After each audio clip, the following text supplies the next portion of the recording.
Hi, this is Minda Wilson with Urgent Care, and I'm very pleased to welcome Sanjay Sehgal, the chairman and CEO of MySys Group, and just an innovator in technology and a philanthropist, just an all-around exceptional person. Welcome to the show. Thanks for having me. Was technology something you were interested in when you were a kid, or was it something you got interested in later in life? So see, I guess, Minda, when I was born, there was not a whole lot we knew about technology at that time. So it was, I think, I would say much later. I am not one of those Gen Y or Gen Z kids, Mm-hmm. So, and I think who were born with iPhone or internet. I mean, it was a pre-internet era, so Mm-hmm. it was obviously, technology was not something we were very exposed to. But Mm. yeah, how things work, I would say how the machines work, or how that was always something that intrigued me.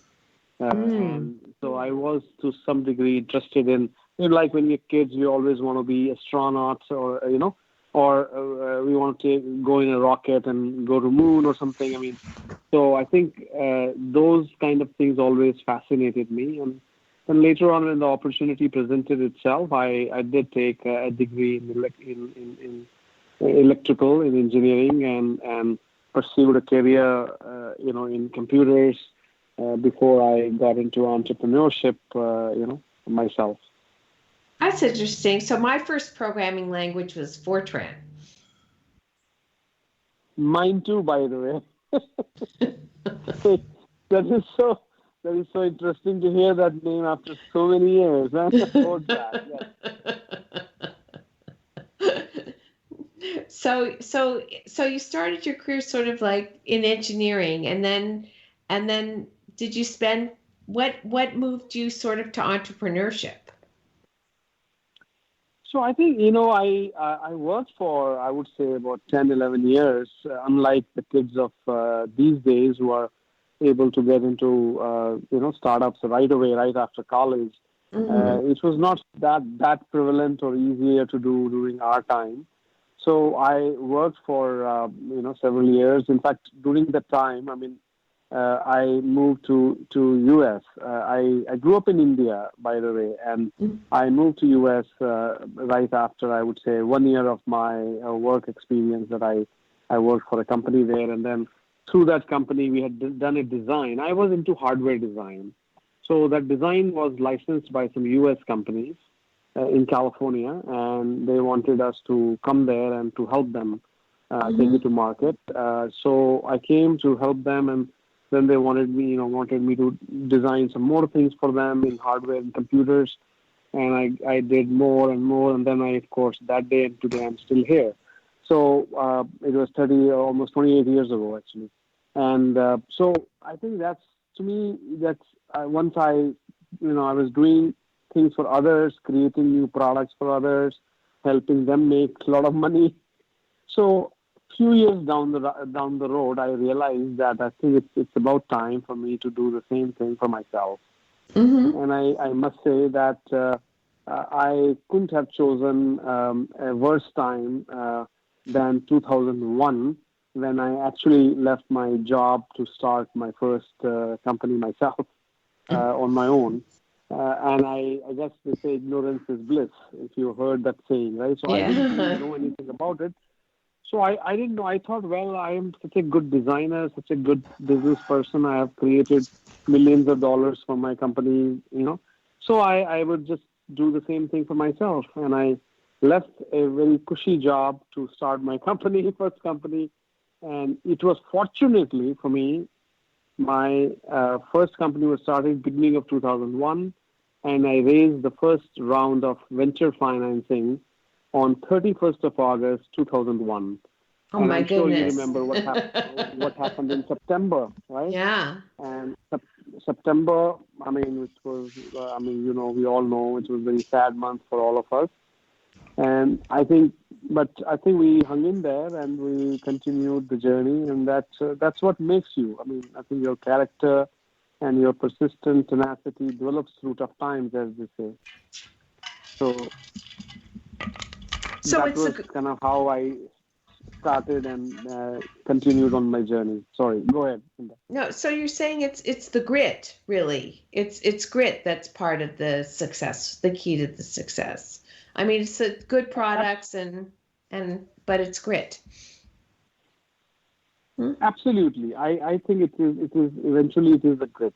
You may have heard this, that these kind of statistics which get thrown around, that how, I mean, one out of so many hundreds of companies actually succeed.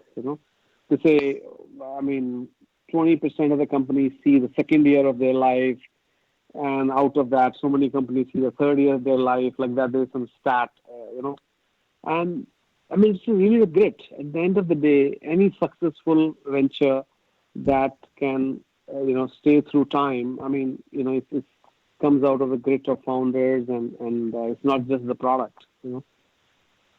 Right, because it's the customers and building the relationships with people, and you can Yeah. have the best product in the world, but it's the whole package that makes it work. Yes. Yes. Absolutely. I understand you were the most innovative digital transformation CEO in 2019. So, what's your vision for the future in technology? See what the current time, if it has taught us a lot of things, right? Mm-hmm. And few things that definitely it has taught us or strengthened our resolve in is that technology is here to stay. Mm-hmm. And remote working of any kind is here to stay. Even post-COVID era, I don't think people will go back to what it was, prior to COVID. Right? Mm-hmm. In fact, I have coined this term BC and AD, before COVID and after the disappearance of COVID. Mm-hmm. Right? So I think so if these times have taught us anything, that is that data science and data analytics is going to save us from similar situations in the future. If you all read about how New York, from being the worst place on earth during COVID, initial months of COVID, to now, how best they have been able to handle or manage the situation, right? That is all because of data science, data analytics, and then of course the whole automation, the newer kinds of automation. Not too long ago, people used to feel that automation killed jobs, and now I'll tell you, automation is keeping the world alive. That's true. And, it is, yeah, and I think so. So automation, data science, data analytics, and artificial intelligence. These are the things of the future, in my view, and they are going to help us be prepared, much better prepared for COVID-20, COVID-21, or any other kind of situation that we face in the future. But it also changes the skill sets. I mean, in the 80s in banking, you used to have people whose jobs were doing by hand and calculator what now is done with programmed in a spreadsheet. So all those jobs no longer exist, but you have new jobs now. So what do you see? How do you see the environment changing for skill sets required and jobs for people in the future? I mean, what do you see happening with that? Yeah, that's a very good question. I mean, you're right. I mean, that's always this is the battle.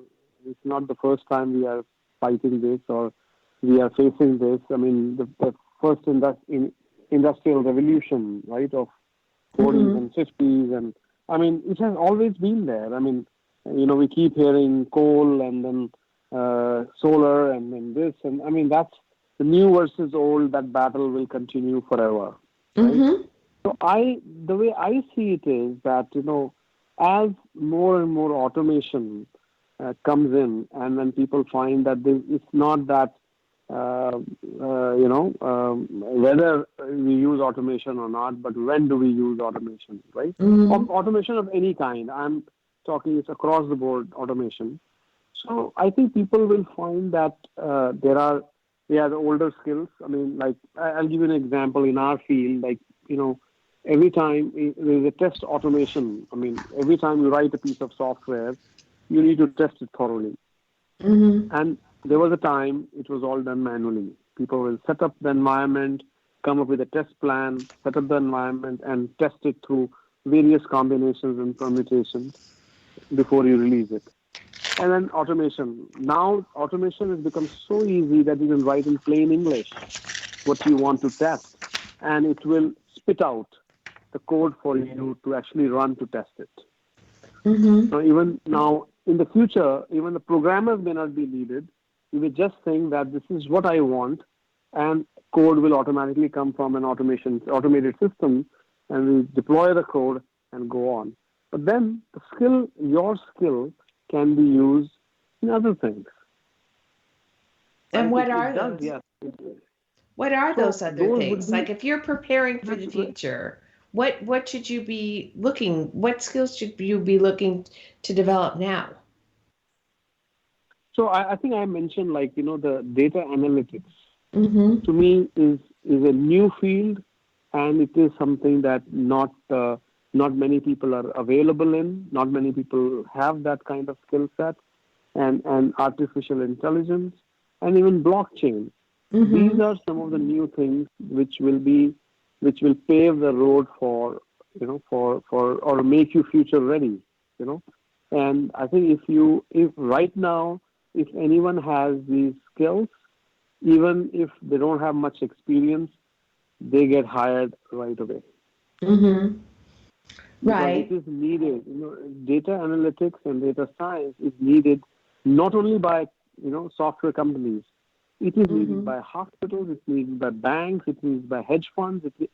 Across the board, the need is there. But right? Because everyone is.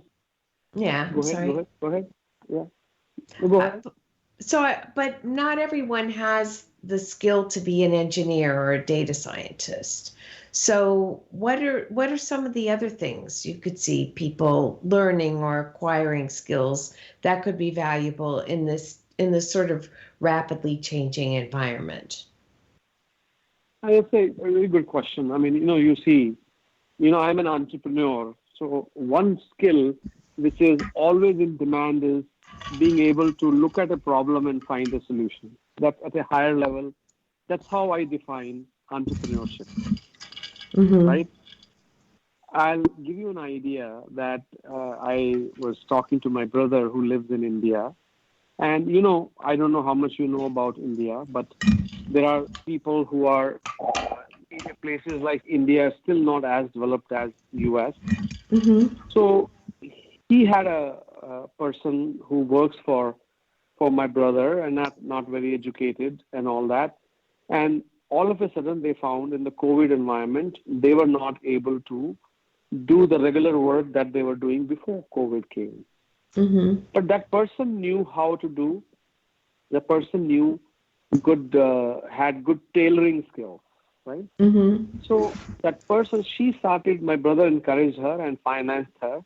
She started making these face masks, right?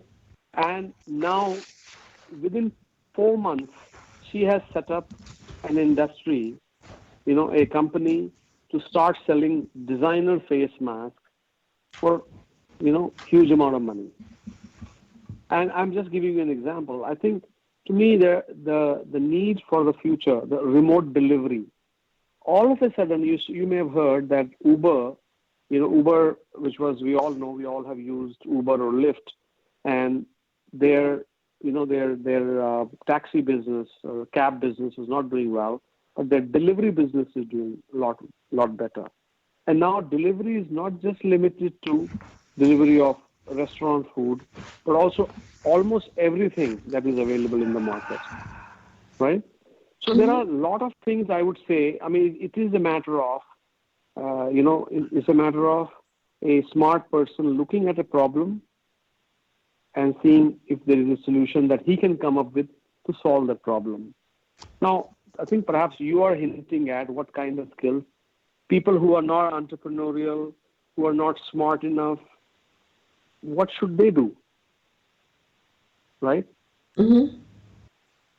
I mean, Yeah. I think there are, yes, see, right now we are going through, I would say, challenging times, very high unemployment rate and everything.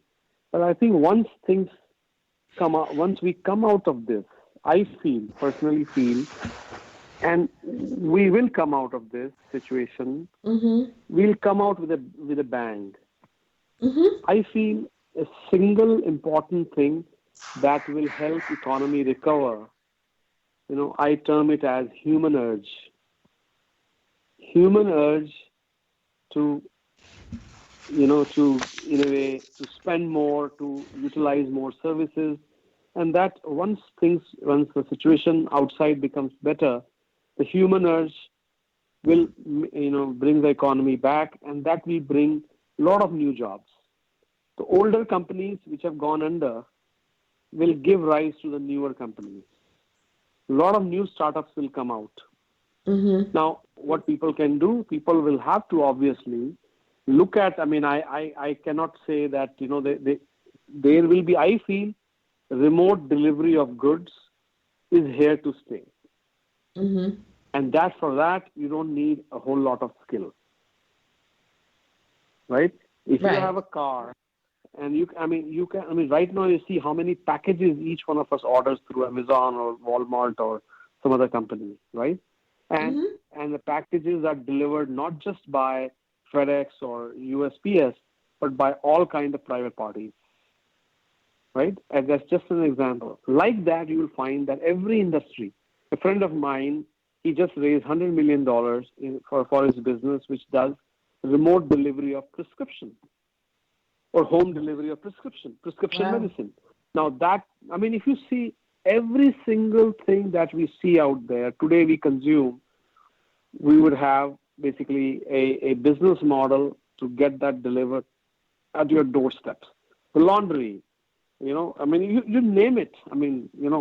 And I think so there are a lot of opportunities which are there even for people who don't have skills to learn either programming languages or how to use automated systems or data science, artificial intelligence, or entrepreneurship. So I think it is going to give rise to, once the economy comes back up again, it is going to give rise to a lot of such opportunities for people, skilled or otherwise. Right. We're looking for the middle class jobs of the future, the things that people, it used to be plumber or electrician or, steel worker. Those used to be really solid middle class jobs that didn't require a huge education. But now, and those are still the middle class jobs of the future. But there are other things that used to be like the people who worked in the banks and did the analytics that's been replaced by spreadsheets. Those middle class jobs are gone. And a lot of middle class jobs are gone too now that we're doing things on computer like banking or and we're not having a branch where people would go to do their banking transaction. So I was just curious as to your thought as to where people would be working in that changed environment. See, right now, if you can find a plumber in your area, you perhaps live in one of the very fortunate areas. I cannot find a plumber in my area because everybody is remodeling their homes. Everybody is adding sunrooms, decks. We also added a new deck and changed a lot of air conditioners in our home, or heaters now, furnaces in our home in the last 1 or 2 weeks. It's just a matter of, I know at one level we all are worried those jobs go away, but at another level, I'll tell you, the human urge is producing newer opportunities. Housing market, who had thought during COVID times the housing market would start booming? Right. There is the market. I mean, the main market is going down, unemployment is high, but housing market is booming. Right? It's crazy. And I think it's crazy. Same thing like you mentioned about computers. See, now is the perfect time to start working on or start learning how to repair computers. Yeah. Because we cannot afford a downtime. Actually, I share something with you. Just day before yesterday, we have three of us live in our home, me, my wife, and my son. Each one of us have a Mac. I ordered one extra Mac because I cannot afford downtime. Right? And I think my wife's computer went bad. Of course, we gave it for repair, and it takes only 1 week to get it back. And times are changing. I think if it's just a matter of seeing that, okay, if you can learn how to repair, and these repairs are not that hard because you actually don't change. It's not that you go at the chip level and remove the old chip and put a new chip. You change the board. Exactly. If someone wants to learn those things, they're there. Somebody wants to learn how to fix the software. I would love for someone to come and clean up my computer of all the things that I don't use or don't need. Someone who really knows good software. I mean, the kind of software and how often it is used in a computer. These kind of things are there. I think it's a matter of people learning those skills. Yeah. Now, also, the other thing that was interesting to me is that you're very involved with meditation and bringing that into people's lives, and I was wondering how you saw the intersection of meditation and business. Yeah, I feel meditation is something that can help anyone to lead a better life. We all, spend so much time, or so many cycles, or so much time in our life in thinking about worrying, analyzing, acting, reacting. Mm-hmm. And meditation can help us normalize our own selves as well as our interaction with others. That to me is the benefit of meditation. People say reduce stress, make you calm. That is, of course, all those are there. But at a higher level, meditation brings two benefits to a person. It helps a person relate better to their own selves and relate better to the outside world. Now, let's see in the business, in a daily activity, if I see as a business person, what I do. I interact with my employees, interact with my clients, interact with others around me. That gets much better if I am more balanced inside me, calmer inside me, we have less stress within me. Same way relating better to myself. Even if I just not too long ago, a few hours ago, I had a very tough customer call. We were late on a delivery of a very big system of software, and it has gotten delayed by 7 weeks. The customer is unhappy, but still we very calmly, we talked to them. We said, well, we have all the intentions of getting it done, whether we make money out of this or not, but we want to get this done, but we need your help. There's no way humanly possible we can deliver it on time. So I need you to understand this. And I think I would share this with you without disclosing the name of the customer. They said, the way you said this, your sincerity, it reflects your sincerity. I don't have any questions. I know you will deliver this. And I know it's late. I have to face the music from my CEO and my clients, but I will do that because sometimes these things happen. Right. So I think so meditation and business, meditation helps you relate or connect better to your own selves and things outside of you. And there's no other place than daily business life where this can be useful. Right. And we seem so disconnected now. I mean, the society seems, at least in America, people seem very disconnected from each other. Yes, it is unfortunate, Minda, but I think every advanced society, I feel, you know, comes, or I would say, goes through such times. But I am pretty hopeful that we will go past this. And I think they say hope is for everyone, right? I Right. mean, we can hope that we will go past this. And this is not the first time we have faced such divisions or such things in our society that we see around us. And Mm-hmm. this is not the last time, but I think we'll go past this. I think what we are seeing is, they say the cycle during any kind of pandemic situation, you go through cycles of behavior. We are going through. We have just gone. I mean, from anxiety you come to anger. So right now, what we're seeing around us is a lot of anger.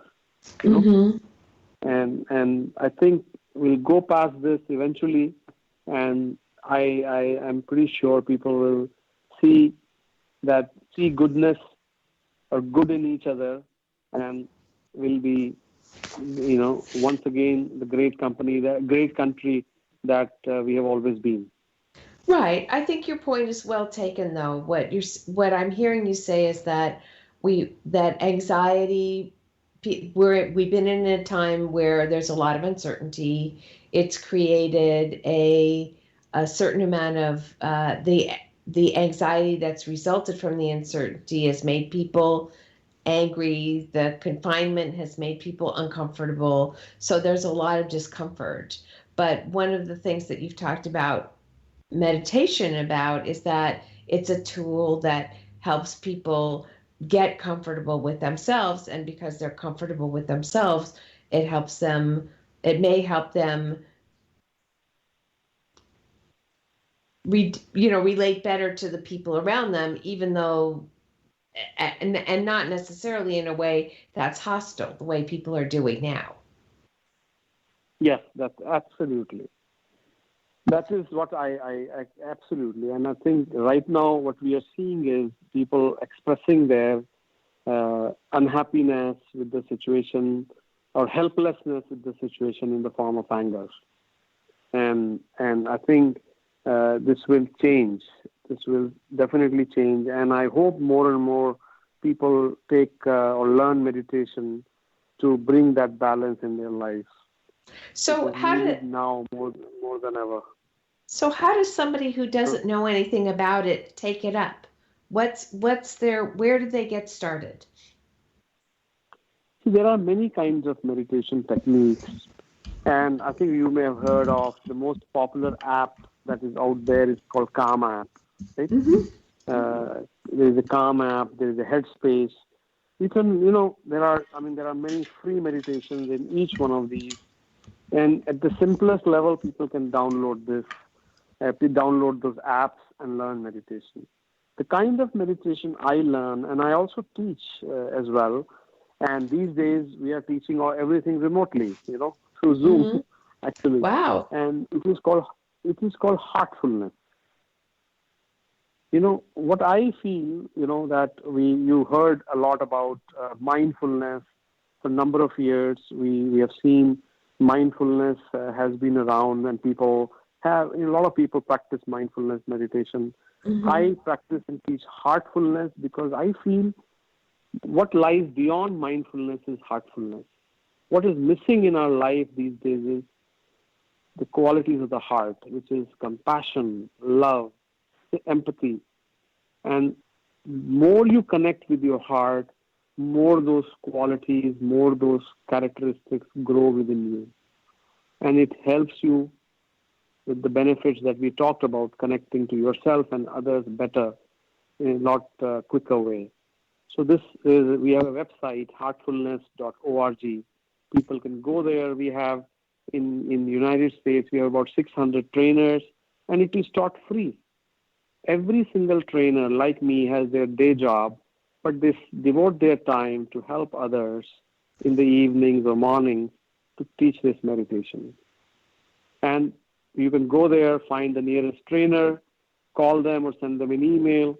They'll connect with you, and they will teach you. They'll walk you through few sessions of heartfulness. Then you can start doing it yourself. We also have an app called Hearts App. Hearts App by Heartfulness, both on, and that is also free. Everything there. Hearts App also allows you to connect to a trainer anywhere in the world. You can get a live trainer via an app to teach you meditation. It's amazing. And especially valuable in these times. So if they want to find those numbers or obtain the app, how do they do it? So app is there both on Android and iOS. They can download it. It's called Hearts App by Heartfulness. If you just type Hearts App, they'll find it. They will download it, connect. There are some videos that will help you, they'll guide you through meditation. We have 3 practices: meditation, cleansing, and connection. And you can learn those yourself, or you can connect to a live trainer anywhere in the world. And, once you learn that, you can, I would say they can start doing it on their own. There are guided practices as part of the app. They can, which will walk them through on a daily basis through meditation. So it seems to me, though, that there's a way you said that people who may not be savvy on their phones could also connect maybe through the web to get the information. Yes. The web, I think they can go to heartfulness.org website.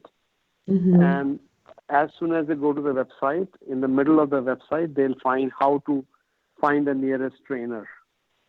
There is a map, and they enter their address. It will help them locate the nearest trainer, and they can send an email to that trainer. The trainer will contact them with his or her availability for the session, and then they can set up time with that person. I think the 2 biggest takeaways I have from speaking with you is a sense of hopefulness, but also a sense of the ability in these times to maybe do something for yourself to make your life better through meditation. And I really appreciate you sharing those things with me today. Our guest, Sanjay Sehgal, he was just amazing. I hope you'll come back and share some more. This is Minda Wilson with Urgent Care.